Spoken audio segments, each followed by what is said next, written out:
after Chris passed, you said, I know you guys came out as a band in, I guess, about a year ago and basically said, because there was some time and you needed some time where you came out and you basically said, Soundgarden as we know it is done, the band is done, and you basically put a finality in the future of the band. So that was about a year ago. Is that still where you stand? Well, I mean, reasonably, you got a big part missing. So I think in terms of the Soundgarden catalog, that's still going to be active as best as it can be in terms of unreleased recordings, live material. I'm still going to attend to that. That's my gig. I love that. Let's make records. In terms of, I do not see, given the commitments that other band members have, given our sentiments and love for Chris, I do not see us reconfiguring a tour or anything as, other bands have done in the past without him. Yeah, I mean, that's why if you were asked to be asked a question like that, say 20 years ago of a band, you would be, even certainly 30 years ago, it's like, back in those days, a band lost the drummer, and it was like over, Yeah. We're done, we Zeppelin's can't play. over. Right, we won't, exactly, great example. Isn't The Who playing tonight? I don't know if they're playing tonight, but it's a half a Who, right? We exactly. So they're in that's the only reason why, and it's not out of any level of disrespect for what everyone knows what Chris brought to it, but we've seen examples. Who would think Alice in Chains would still be out there doing what they're that doing? blew me away, and that's amazing. Right, there you go.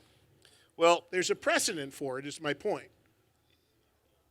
this is really complicated, but you want to. This is a guy I've known Chris since I was a kid. Basically, we grew up together. Our early 20s, and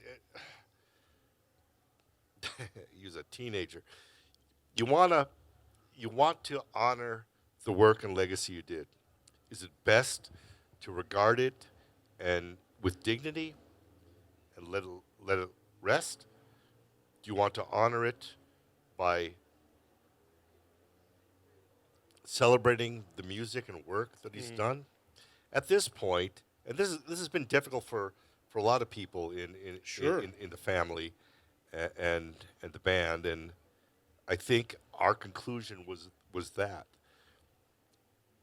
Now I understand people are complicated, and experience in life is a bag of tricks, but I don't know. I think we reached a conclusion that we thought was correct, but then again, 20, 30 years ago, we didn't think the Rock and Roll Hall of Fame was anything, but certainly looking back, it's an important part of our legacy.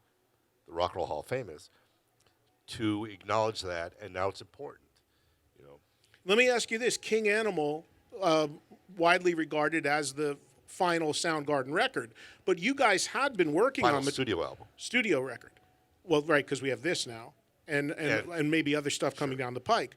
But you guys were working on more material, right? There was more stuff. What can you tell us about? Is it possible that another Soundgarden studio record could be put together? Yes, it is entirely possible. So how much stuff was done? Because that's what we were doing. Right. So, how much stuff was done? Yeah. Yeah, I think we definitely have another record in us.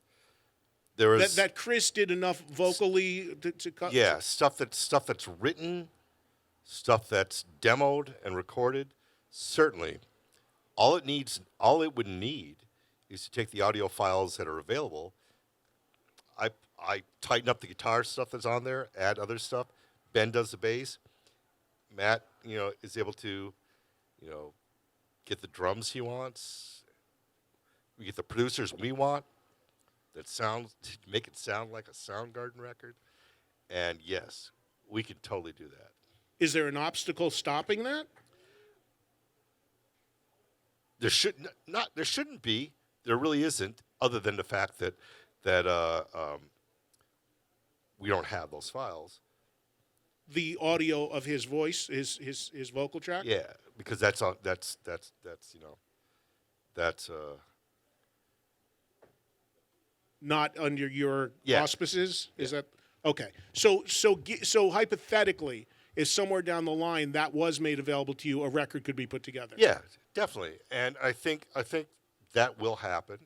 It would be it'd be ridiculous if it didn't. But you know, it's these are difficult things. You know,